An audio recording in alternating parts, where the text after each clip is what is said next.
Imagine कीजिए कि ऐसा भारत जहां पर ब्रिटिशर्स का राज ना हुआ होता।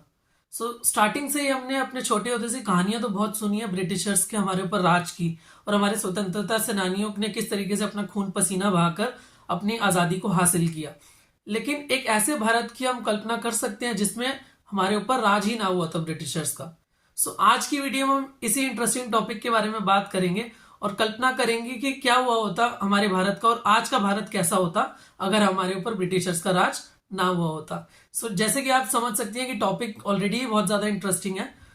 अगर आप चैनल पर नए हैं तो चैनल को सब्सक्राइब कर लीजिए, क्योंकि ऐसे ही इंटरेस्टिंग और नए नए टॉपिक आपके लिए हमेशा हम वीडियो बनाते रहते हैं। चलिए आज की वीडियो को शुरू करते हैं बिना किसी देरी के।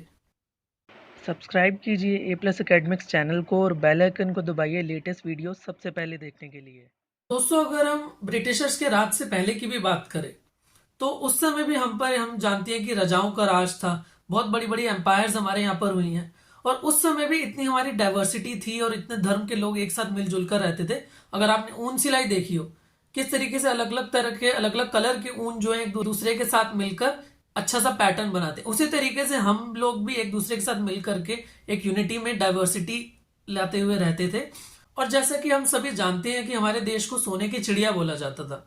एक सेकंड के लिए अगर आप सोचकर देखिए, अगर हम पर राज ना होता तो हमारे ट्रेड किस तरीके से फ्लरिश कर रहे होते, और हम अपने जो हमारे रिसोर्सेज थे उनका कितने अच्छे से इस्तेमाल कर रहे होते। और अगर हम हिस्ट्री की भी बात करें, अगर अभी भी आप जो हिस्ट्री पढ़ रहे हैं वो कितने साल पुरानी पढ़ रहे होंगे, बाबर के जमाने की या अकबर के जमाने की। और जो हमारी पढ़ाई में भी जो हम स्कूल्स में पढ़ते हैं हिस्ट्री को, उसमें क्या सबसे ज्यादा पढ़ाया जाता है? इंग्लिश हिस्ट्री के बारे में, या हम पर जो अंग्रेजों का राज हुआ उसके बारे में हमें ज्यादा पढ़ाया जाता है। कितनी वास्ट नॉलेज जो है हमारी वेदों की हो गई, या हमारी प्रॉपर बुक्स की जो हिस्ट्री है उनको उन्होंने खत्म कर दिया। तो अगर हम पर राज ना हुआ होता तो हम कितने तरीके से उसको सर्च कर पाते और कितनी नॉलेज गेन कर पाते, आप वो सोच कर देखिए। और जो भी हमारी स्कूलिंग स्टार्ट हुई, जो हम इंग्लिश स्कूलिंग को लेकर आए और हमारी वैदिक स्कूलिंग को हमने बंद कर दिया। पहले क्या होता था, हम गुरुओं के आश्रम में जाकर सीखते थे, ग्रंथों की पढ़ाई करते थे, वेदों की पढ़ाई करते थे। अब लेकिन उस सिस्टम को खत्म करके प्रॉपर इंग्लिश स्कूलिंग को बढ़ावा दिया गया। मैं ये नहीं कह रहा कि इंग्लिश स्कूलिंग गलत है, हम भी वही पढ़ते हुए आ रहे हैं, आपके पेरेंट्स ने भी वही पढ़ी होगी। लेकिन अगर हम वैदिक पढ़ाई करते तो उसकी नॉलेज और उसका इम्पैक्ट हम पर कितना ज्यादा रहता, वो भी आप सोच कर देखिए। आज के टाइम पे भी केरला में आई गेस कोई गांव है, मैं नाम नहीं बता पाऊंगा क्योंकि मुझे आइडिया नहीं है वो नाम क्या है उस गांव का। अगर मुझे जैसी वीडियो खत्म होगी तो मैं कमेंट सेक्शन में डाल दूंगा, यहाँ पर आपको लिंक में दे दूंगा कि वो गांव कौन सा है जहां पर अभी भी वैदिक पढ़ाई की जाती है। बच्चों को वेदों से पढ़ाया जाता है और उन्हीं से रिलेटेड उनके एग्जाम्स भी लिए जाते हैं। सोचिए कि हमारी नॉलेज कितनी वास्ट हो जाती अगर हम उस तरीके की पढ़ाई करते जो हमारी पुरानी पुश्तें सीखती हुई जा रही है। हम पर इम्पैक्ट क्या रहता है और हमारी सोच किस तरीके की होती, और हम अपने रिसोर्सेज का इस्तेमाल कितने अच्छे से कर पाते, जो कि अंग्रेजों के आने के बाद हम नहीं कर पा रहे हैं, या ऑलमोस्ट हमारे रिसोर्सेज खत्म ही हो गए। हम सभी जानते हैं दोस्तों कि भारत की आजादी के समय ही पाकिस्तान बना था, और उसके दिन थोड़े साल बाद पाकिस्तान से भी हटकर बांग्लादेश बना। सोचिए अगर हमारे ऊपर कॉलोनियल राज ना होता तो हमारा भारत किस तरीके का दिखता, जो हम आजकल लोग बात करते हुए दिखते हैं ना, अखंड भारत बोलते हैं। सोचिए ज्योग्राफिकली देखें तो किस तरीके का भारत आपको देखने को मिलता, जहां पर पाकिस्तान भी ना होता, बांग्लादेश भी ना होता, एक प्रॉपर हिंदुस्तान आपको देखने को मिलता। अगर कॉलोनियल सेटबैक ना होता तो Bharat potentially scientific and technological advancement के फोरफ्रंट पर होता।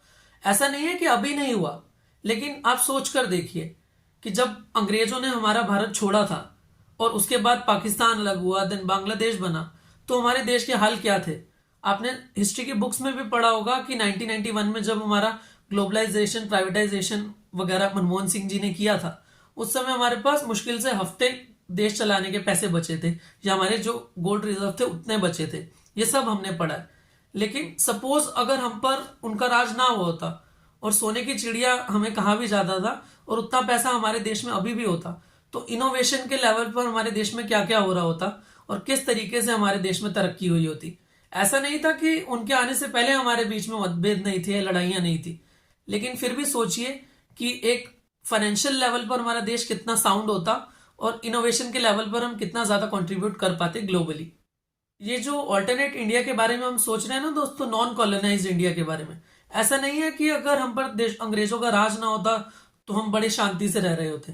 लड़ाई झगड़े और जो हम देखें फसाद दो संघों के बीच में वो आज भी होते हैं, लेकिन उनको डील करने का नजरिया हमारा बदल चुका होता। पहले जिस तरीके से अगर आप गवर्नमेंट में देखते हैं नेहरू जी थे या गांधी जी थे या भगत सिंह जैसे लोग थे, इस तरीके के लोग मिलकर के उन सोच के साथ किस तरीके से उन मैटर्स को हैंडल करते, वो देखने वाली बात होती। और ऑब्वियसली जो भी हमारे इंटरनेशनल रिलेशंस हैं या डिप्लोमेसी की बातें हम करते हैं, वो डिफरेंट तरीके से हम उन्हें डील कर रहे होते, ना कि हम हिंदू मुस्लिम या धर्म के नाम पर लड़ रहे होते।